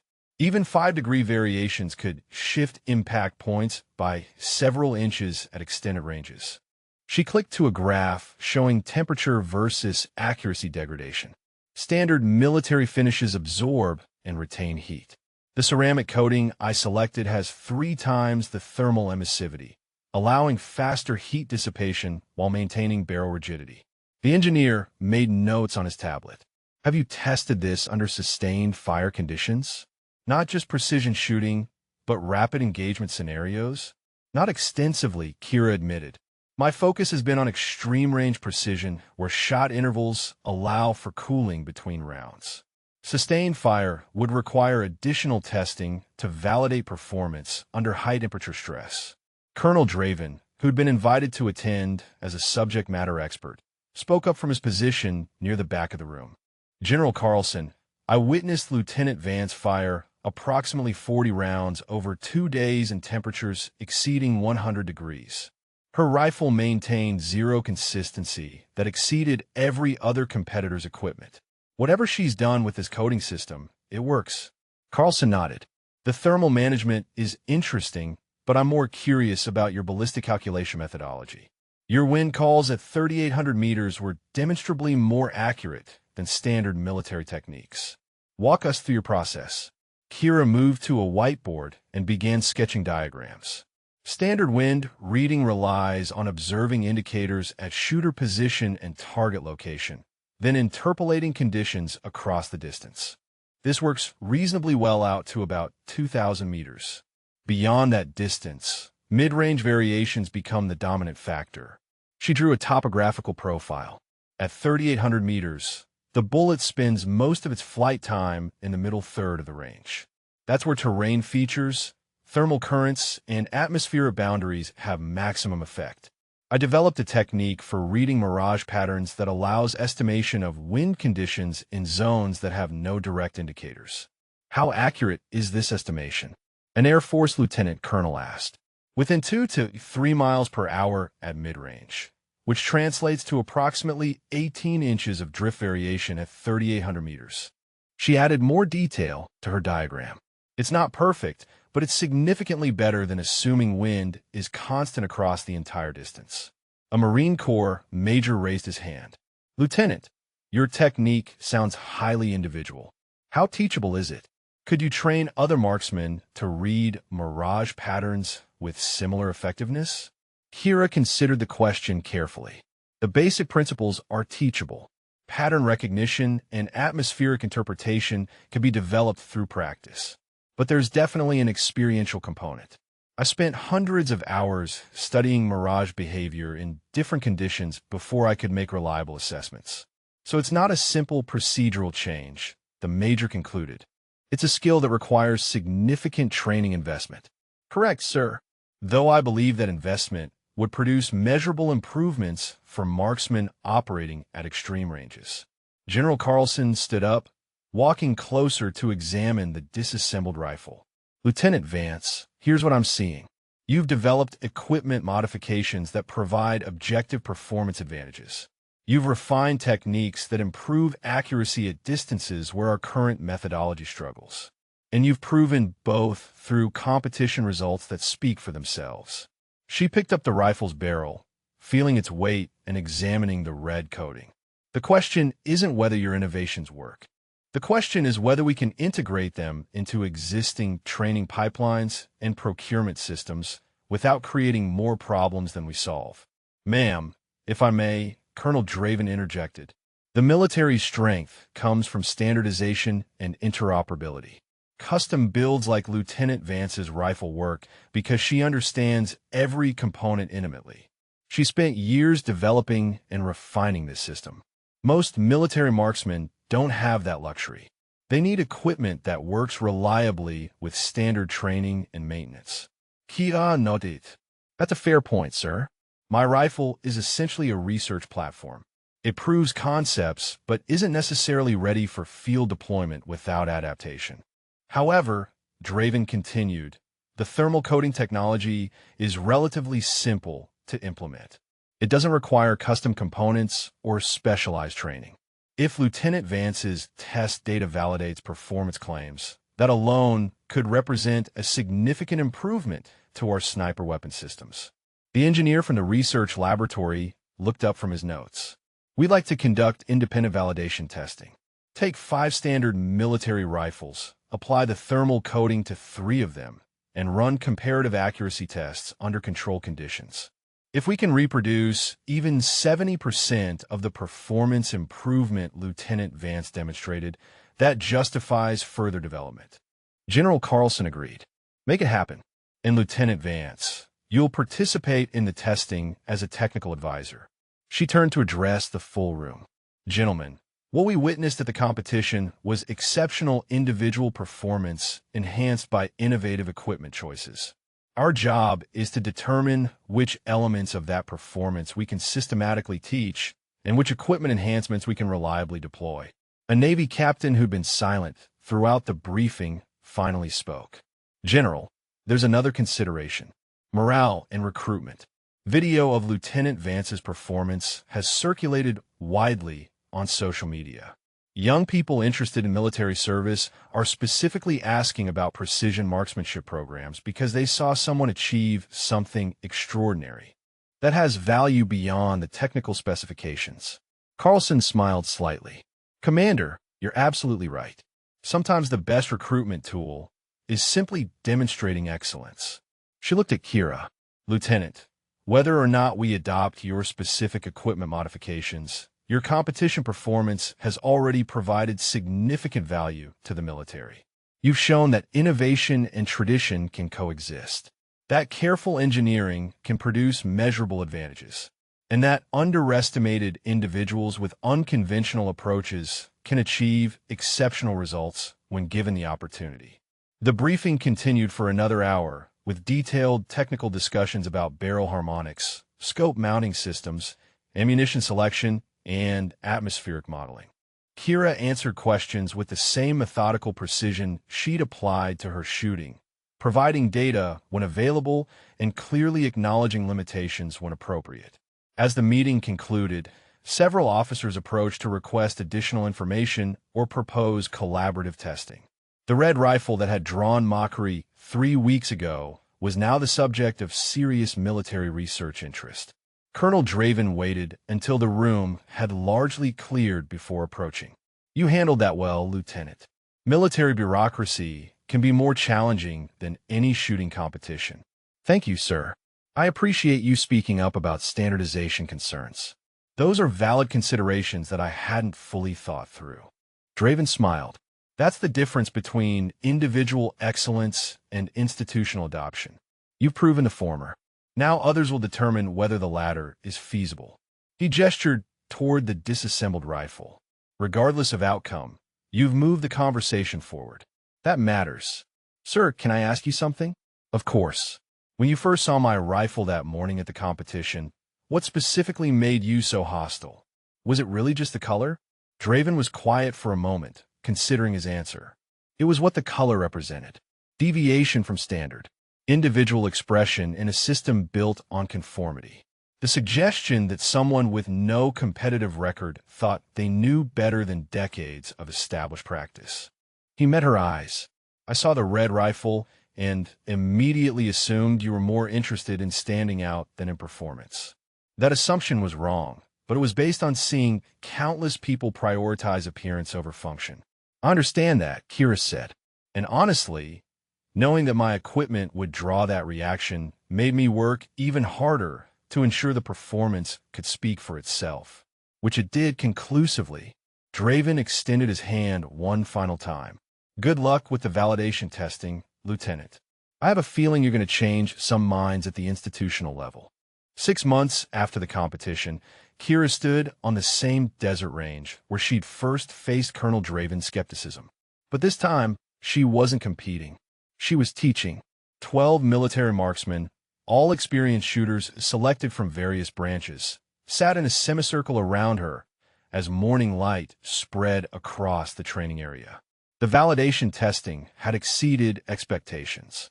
The Army Research Laboratory's comparative study showed that rifles with Kira's thermal coating maintained 31% better accuracy over sustained shooting sessions compared to standard finishes.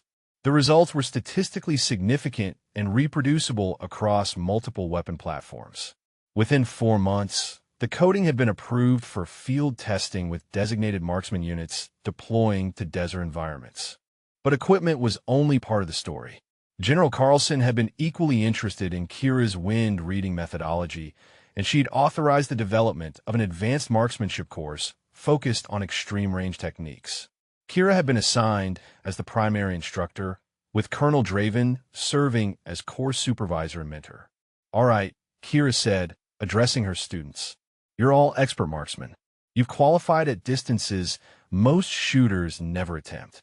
But today we're going to discuss why expertise at 2,000 meters doesn't automatically translate to success at 4,000 meters."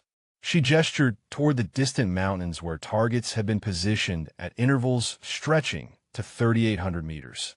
At extreme ranges, your bullet spends 4 to 5 seconds in flight. During that time, it travels through multiple atmospheric zones, each with different wind conditions, temperature variations, and air density. Reading wind at your position and the target position isn't enough. You need to understand what's happening in the middle. A Marine gunnery sergeant raised his hand. "Ma'am, how do we measure wind conditions in zones where we have no indicators?" "You don't measure them directly," Kira replied. "You infer them from observable patterns." She pointed to the desert floor between their position and the first set of targets. "Watch the heat mirage. See how it moves in waves? Those waves tell you about air movement at ground level, but they also reveal information about atmospheric layering and thermal boundaries." She pulled up a display screen showing high-speed video of mirage patterns. When you see mirage moving uniformly across the entire field of view, that suggests consistent wind throughout the mid-range zone. When you see irregular patterns or sudden changes in mirage direction, that indicates turbulence or wind shear. She zoomed in on a specific section. This pattern here suggests a terrain feature is creating an eddy current about 1,500 meters downrange. An Army staff sergeant studied the screen intently. How long did it take you to learn to read these patterns reliably? Hundreds of hours, Kira admitted. And I'm still learning. Every environment is different. Desert conditions create different patterns than mountain environments or coastal areas. But the fundamental principles remain constant. Air moves in predictable ways based on terrain, temperature, and atmosphere pressure. Your job is to recognize those patterns and factor them into your calculations. The morning session continued with theoretical instruction, but by afternoon, the students were on the firing line, attempting to apply the concepts under real conditions. Kira moved along the line, observing each shooter's preparation and offering guidance. The Marine gunnery sergeant was preparing for an 1,800-meter shot. He'd positioned himself carefully, adjusted his scope settings, and was studying the range through his optics. Kira watched him for several minutes before speaking. "Gunny, what's your wind call?" 8 knots from the left, ma'am. Consistent across the range based on the flags. "Look at the mirage pattern between 1,200 and 1,500 meters, Kira said quietly. "What do you see?" The sergeant studied the area more carefully. "The pattern looks different there. More irregular." "Exactly. There's a shallow depression in that zone, creating turbulence. Your bullet will spend about 0.4 seconds traveling through that area. During that time, the effective wind speed will be closer to 11 knots, not 8. If you call it as 8 knots across the entire distance, you'll miss left by approximately 24 inches. The sergeant recalculated, adjusted his hold, and fired. 4 seconds later, the spotter called a hit, center mass. "Outstanding," Kira said. "You just integrated variable wind reading into your process. Now you need to do that automatically for every shot." By the third day of the course, students were consistently hitting targets at distances they'd previously found impossibly difficult. The improvement wasn't dramatic overnight transformation, but steady progression as complex concepts became intuitive understanding. Colonel Draven observed from the command station, occasionally joining Kira to discuss individual student progress. On the 4th afternoon, he pulled her aside during a break. "You're a natural instructor," he said. "You explain complex concepts in ways that make them accessible without oversimplifying. That's a rare skill." "Thank you, sir. I'm learning as much as the students are. Teaching forces you to understand material at a deeper level." Draven nodded. "General Carlson asked me to discuss something with you. The advanced marksmanship course is being expanded. They want to establish it as a permanent program, not just a pilot. That means we need a dedicated instructor staff." "I'd be honored to continue teaching, sir." "It's more than that. They want you to lead the program, develop curriculum, train other instructors, coordinate with research programs, developing new techniques and equipment. It would be a significant responsibility." Kira was quiet for a moment, processing the offer. "Sir, I'm a lieutenant with limited command experience. Wouldn't a more senior officer be better suited for that role?" "Normally, yes. But this program is built around your innovations, your techniques, your equipment modifications, your approach to extreme range shooting. Someone else could manage it, but they'd be managing your creation. Better to have you shape it directly." He smiled slightly. "Besides, that lieutenant rank won't last forever. This assignment comes with a promotion recommendation to captain." She looked out across the range where her students were engaging targets at 2,500 meters, applying techniques she developed through years of solitary practice and refinement. The idea that those techniques would become institutional knowledge, taught to future generations of marksmen, carried unexpected weight. "I accept, sir. Though I'm going to need guidance on the administrative and leadership aspects." "That's what I'm here for," Draven replied. "You focus on the marksmanship excellence. I'll help you navigate the military bureaucracy." Over the following weeks, the course gained recognition throughout the military shooting community. Students who completed the program returned to their units and shared the techniques, creating a multiplier effect that spread Kira's innovations far beyond the 12 marksmen in each class. Gunnery Sergeant Reeves, the Marine who'd bet against her success at the original competition, enrolled in the third iteration of the course. When he arrived, he sought Kira out immediately. "Ma'am, I need to say something before we start. That morning at the competition, I was completely out of line with my comments about your rifle. I judged equipment I didn't understand and a shooter whose capabilities I underestimated." He met her eyes directly. "I was wrong, and I apologize. Sergeant, your skepticism wasn't unreasonable given the information available. And honestly, it motivated me to perform at my absolute best. So in a way, you helped me succeed." Reeves smiled. "That's generous of you, ma'am. But I still learned an important lesson about assumptions. Now I'm here to learn the actual techniques that made you successful." By the end of the course, Reeves had improved his extreme range performance by 40%, hitting targets at distances he'd previously considered beyond his capability. When he departed, he shook Kira's hand with genuine respect. "You've changed how I think about marksmanship, ma'am. Not just the technical aspects, but the mindset, the willingness to question established methods when evidence suggests better approaches exist." As the 6th month concluded, Kira received notification of her promotion to captain along with official assignment as commander of the Advanced Marksmanship Training Program. The red rifle that had caused such controversy now sat in a display case at the training facility's entrance, accompanied by a plaque describing its role in developing new extreme-range shooting techniques. Colonel Draven attended the promotion ceremony, pinning the captain's bars on her uniform personally. "You've come a long way from that first morning when I tried to disqualify your rifle," he said quietly. "I'm proud to have been part of your journey, even if I started as an obstacle rather than a supporter. Sir, obstacles make us stronger if we overcome them. Your initial skepticism pushed me to prove my capabilities beyond any doubt. That made everything that followed possible." She looked around the ceremony venue, seeing familiar faces from the competition and from her training courses. Kasher, Hollis, Reeves, and dozens of others who'd witnessed her transformation from unknown competitor to program commander. The journey from doubt to respect had been challenging, but ultimately rewarding. And now, as she prepared to lead the next generation of extreme-range marksmen, she understood that her red rifle had represented something more significant than thermal management technology. It had represented the courage to innovate, the determination to prove skeptics wrong, and the persistence required to transform individual excellence into institutional improvement. 1 year after her competition victory, Captain Kira Vance stood at the same firing platform where she'd made her historic 3,800-meter shot. But today's purpose was different.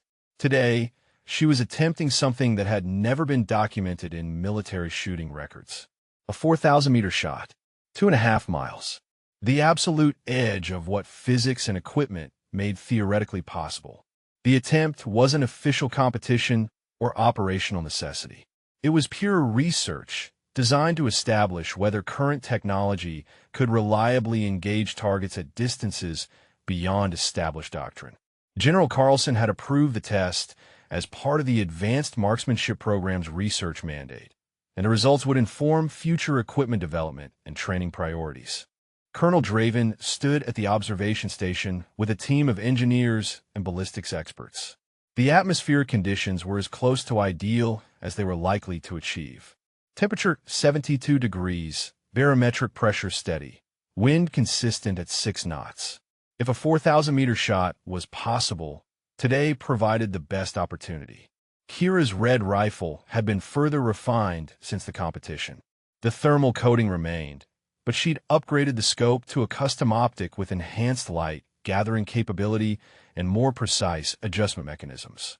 The ammunition was match-grade, hand-loaded to exacting specifications that reduced velocity variation to less than 8 feet per second across a 20-round test batch. "Captain," Draven said as she prepared her equipment, "I want to be clear about expectations. If you don't achieve a hit today, that doesn't diminish anything you've accomplished. 4,000 meters is beyond what we consider practical engagement range for any scenario. This is pure exploration." "Understood, sir. But if it's possible, I'd like to know.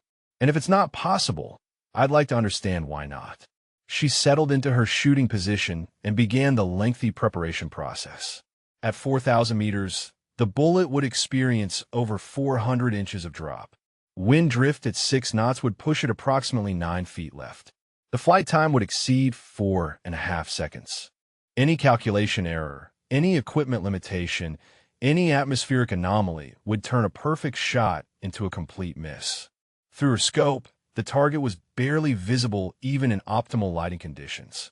It appeared as a small rectangular outline that wavered slightly in residual heat shimmer. She would need to aim at a point so far from the actual target that would look absurd to any observer who didn't understand the mathematics involved. The engineers had positioned multiple high-speed cameras along the range to track the bullet's flight path. Acoustic sensors would measure velocity decay. Doppler radar would provide precise trajectory data. This wasn't just an attempt to hit a target. It was a comprehensive study of projectile behavior at extreme range. Kira spent 20 minutes studying conditions, making calculations, verifying her scope settings. The elevation adjustment required was beyond the scope's mechanical range, forcing her to use a canted mounting system that added complexity to the shot geometry. Every variable had been accounted for, every calculation triple-checked. She controlled her breathing, feeling her heart rate drop into its familiar calm rhythm. The crosshairs settled on their aim point, seemingly miles away from the actual target. She began her trigger press, smooth and deliberate. The shot broke cleanly. The rifle recoiled against her shoulder. Through the scope, she maintained her position, tracking through the extended flight time. 1 second. The bullet was still climbing toward its apex, fighting against gravity's constant pull. 2 seconds. Maximum altitude reached. The projectile began its descent, air resistance steadily bleeding away velocity. 3 seconds. The bullet continued its long arc across the desert, now dropping rapidly as it lost energy. 4 seconds. Terminal phase.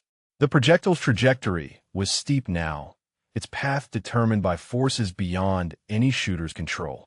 For 0.6 seconds, the acoustic sensors registered an impact somewhere in the target area. Observers raised their binoculars, searching for the impact marker. Impact detected. A technician called from the monitoring station. Analyzing location now. The wait seemed eternal. Kira remained in position, her breathing still controlled, her mind already reviewing the shot sequence for any errors or improvements. Finally, the range officer's voice came through the speakers. Impact confirmed. Miss right, approximately 6 feet. No target contact. Kira stood up slowly, processing the result. She'd missed, but the miss was remarkably close given the distance. 6 feet at 4,000 meters represented exceptional accuracy, even if it wasn't a hit. Colonel Draven approached with a tablet showing the tracking data. Captain, look at this. Your bullet followed almost exactly the trajectory your calculations predicted. The miss wasn't due to calculation error. It was due to a wind variation in the final 200 meters that couldn't have been predicted from observation. He showed her the Doppler data. At 3,700 meters, your bullet was tracking perfectly towards center mass. Then a lateral wind gust developed in the final approach zone. 5 miles per hour for approximately 0.3 seconds. That gust pushed you around right by the 6 feet we observed. So the shot was essentially perfect, one of the engineers said, studying his own data display. But the atmospheric conditions in the final moments changed just enough to create a miss. That suggests 4,000 meters may be at or beyond the threshold of predictable accuracy regardless of shooter skill or equipment quality. Kira studied the data, understanding the implications. At this distance, I can control every variable related to shooting technique and equipment performance. But I can't control atmospheric conditions that develop faster than my bullet's flight time. She looked at Draven. That means 4,000 meters is theoretically possible, but practically unreliable. The engineer nodded. Exactly. You might make the shot 1 time out of 10 attempts purely based on whether conditions remain stable during the 4.6-second flight time. That's not precision marksmanship anymore. That's probability. Kira returned to her shooting position. I'd like to attempt 2 more shots if the range supports it. I want to see if the pattern holds or if I can adapt my approach. Draven approved the additional attempts. Over the next hour, Kira fired 2 more rounds at the 4,000-meter target. The second shot struck the target frame, 8 inches outside the qualifying zone. The third shot missed left by approximately 4 feet.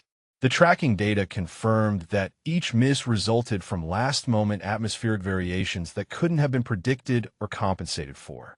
When the test concluded, the engineering team had comprehensive data showing that 4,000 meters represented a practical ceiling for precision rifle fire. Beyond that distance, atmospheric uncertainty overwhelmed technical capability. But the test had also demonstrated something equally important. Kira's first shot had come within 6 feet of center mass at 2.5 miles. Her calculations had been nearly perfect. Her equipment had performed flawlessly. The limitation wasn't human or technological. It was environmental. That evening, Kira presented the test results to a conference room full of senior officers and researchers. The data was unambiguous. 4,000 meters was theoretically achievable, but operationally impractical. 3,800 meters represented the realistic limit of current capability. However, she concluded, the test validated that our current techniques and equipment are performing at the absolute edge of what physics allows. We're not limited by inadequate training or inferior technology. We're limited by atmospheric unpredictability that exists beyond human control. General Carlson studied the data presentation. So the question becomes whether pushing beyond 3,800 meters provides enough potential value to justify the resource investment required. Ma'am, in my assessment, the answer is no. We should focus on making 3,800-meter capability more reliable and teachable rather than pursuing ranges where success becomes largely random. The general nodded. I agree. Captain Vance, your program has established clear boundaries for extreme-range marksmanship. That's valuable strategic information. We now know where to invest training resources for maximum return. Over the following months, the Advanced Marksmanship Training Program refined its curriculum based on the 4,000-meter test results. The focus remained on 3,800 meters as the practical extreme range, with emphasis on reliability and repeatability rather than record-breaking distance. But the test had achieved something beyond its technical objectives. It had demonstrated that Kira's innovations had pushed military marksmanship to its absolute limits. She hadn't just improved on existing techniques. She'd advanced the entire field to the edge of what was physically possible. Colonel Draven met with her one evening after a particularly successful training session. You know what impresses me most about your journey? He said, it's not the competition victory or the program you've built. It's that you had the wisdom to establish limits. You proved what's possible, but you also proved what's not. That's the mark of true expertise. Sir, I learned that from you. You taught me that military effectiveness isn't about pushing boundaries for their own sake. It's about understanding where boundaries exist and optimizing performance within those constraints. He smiled. I like to think I taught you that. But honestly, I think you understood all along. The red rifle wasn't about standing out. It was about performing better. And when you discovered the limits of performance, you acknowledged them rather than pretending they didn't exist. As they walked across the now familiar range, the desert evening casting long shadows across the training grounds, Kira reflected on how far she'd traveled from that first morning when she'd been dismissed as unprofessional and unserious. She'd proven that innovation had value, that individual excellence could transform institutional practice, and that sometimes the most important victories came not from achieving the impossible, but from clearly defining what possible actually meant.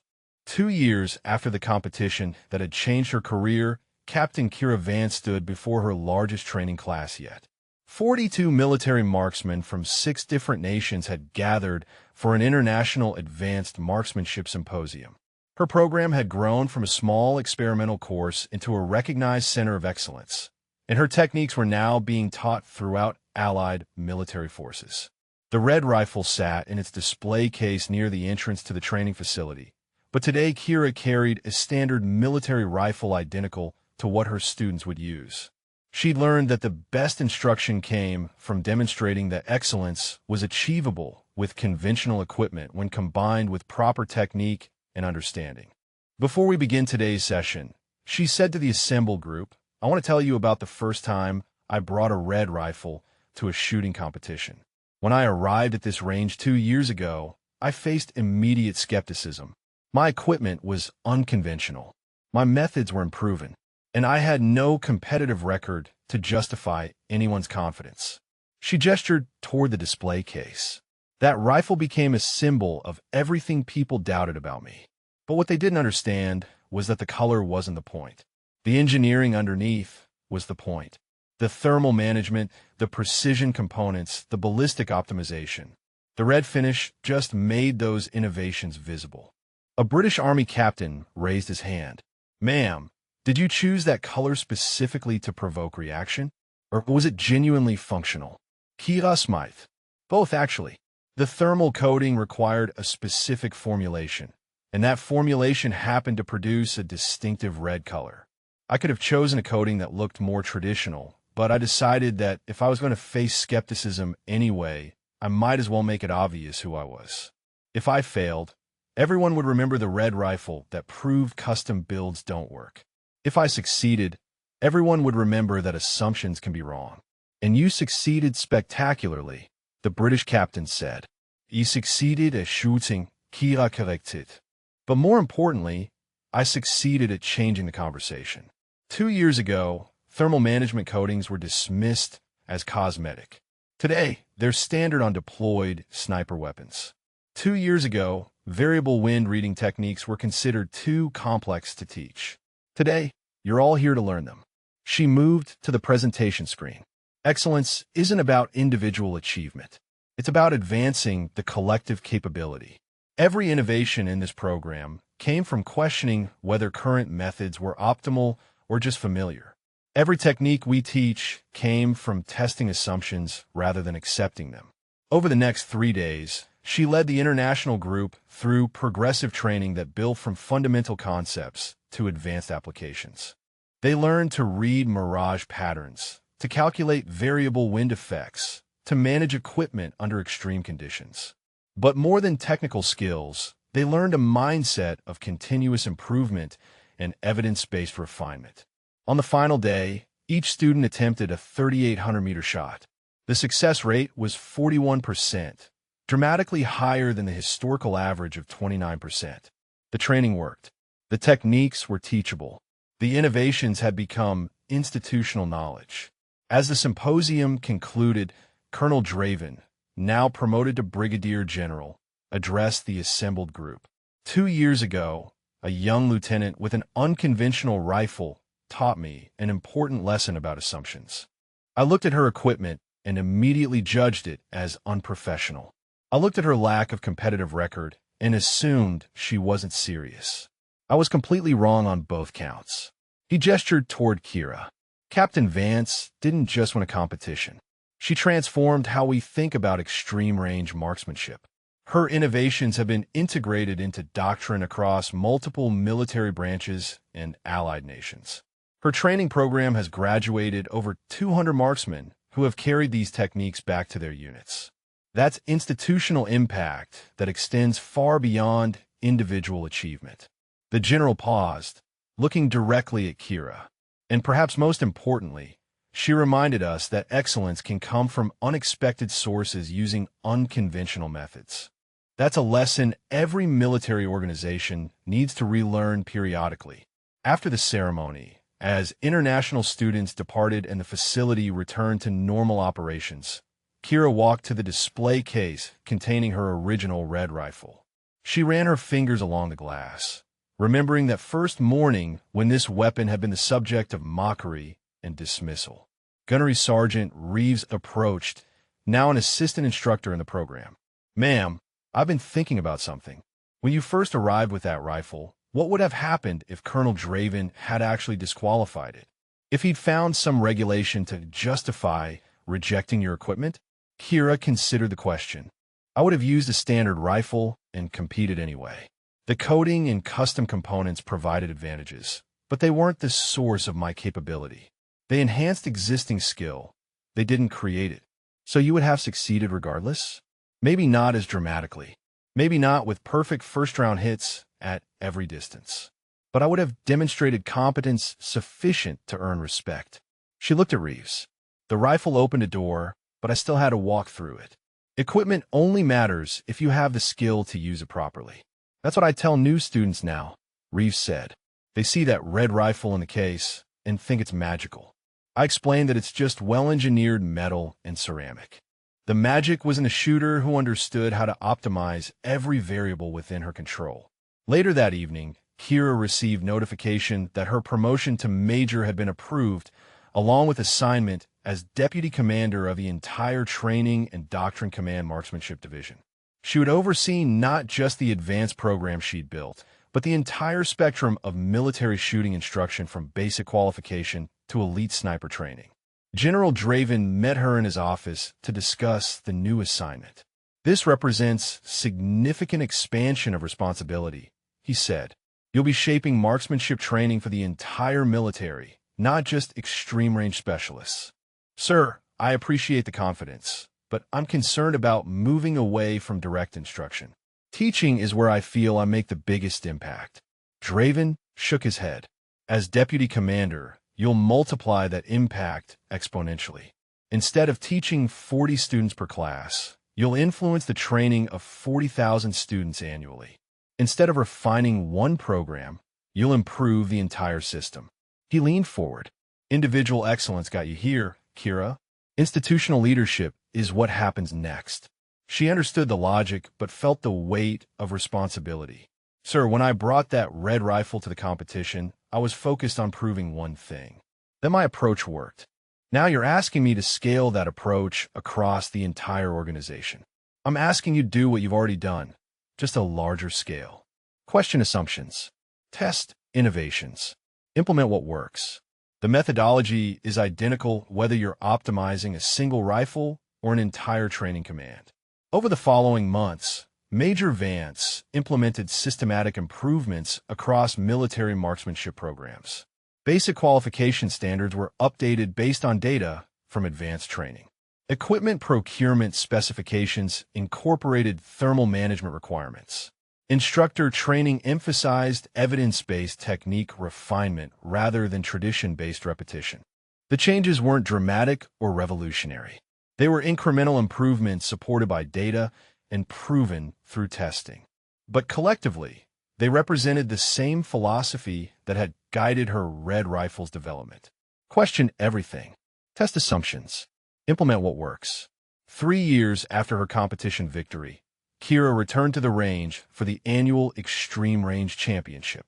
She attended as an observer now, not a competitor. 28 shooters entered, and the skill level was noticeably higher than the competition she'd won. The techniques she developed were now common knowledge, and competitors pushed each other to new levels of performance. When the 3,800-meter phase arrived, 12 shooters remained. 7 achieved qualifying hits. 3 hit center mass. The sport had advanced dramatically in just 3 years, driven by innovations that had started with a single lieutenant and a red rifle that everyone had mocked. As she watched the final competitors celebrate their success, Colonel Kasher, now retired but attending as a guest, joined her on the observation platform. You changed everything, he said simply. When you made that first-round center mass hit 3 years ago, you didn't just win a competition. You reset the standard for what's possible.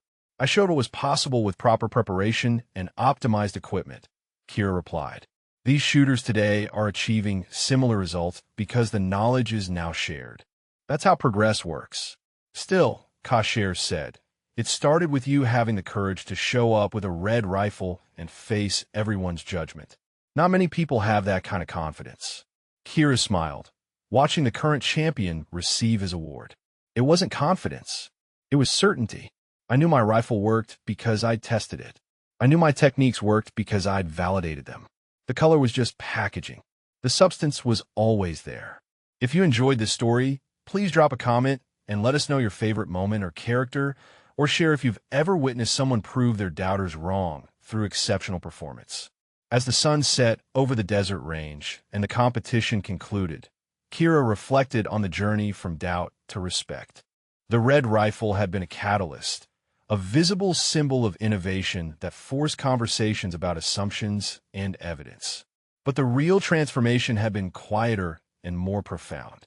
It had been the shift from individual excellence to institutional improvement, from proving skeptics wrong to building systems that prevented unjust skepticism from limiting future innovators. The rifle in its display case would remain a reminder of that first morning when everything seemed stacked against success. But the lasting legacy wasn't the weapon or the competition victory. It was the culture of questioning, testing, and improving that now permeated military marksmanship training. That culture would outlast any individual achievement and continue advancing excellence long after the red rifle itself became a historical curiosity. As she prepared to leave the range, a young lieutenant approached, carrying a rifle case with a distinctive blue finish. "Excuse me, ma'am," the lieutenant said nervously. "I'm competing tomorrow. My rifle uses a variation of your thermal coating, but I modified the formulation for cold weather operations. People have been skeptical because of the color." Kira smiled, recognizing her younger self in the lieutenant's expression. "Let me give you the same advice someone should have given me. The color doesn't matter. The engineering matters. If your modifications work, prove it through performance. And don't let skepticism discourage you. Sometimes skepticism is just an opportunity to demonstrate excellence beyond any reasonable doubt." The lieutenant nodded, her confidence visibly strengthened. "Thank you, ma'am. That means a lot." As the young officer walked away, Kira understood that the cycle would continue. New innovators would face skepticism. Some would overcome it. The best ones would transform it into institutional improvement. And somewhere in the future, another unconventional rifle would challenge assumptions and advance the art of marksmanship beyond current limits. The red rifle had been her contribution to that endless cycle of progress. And that contribution would echo far beyond any single competition or career.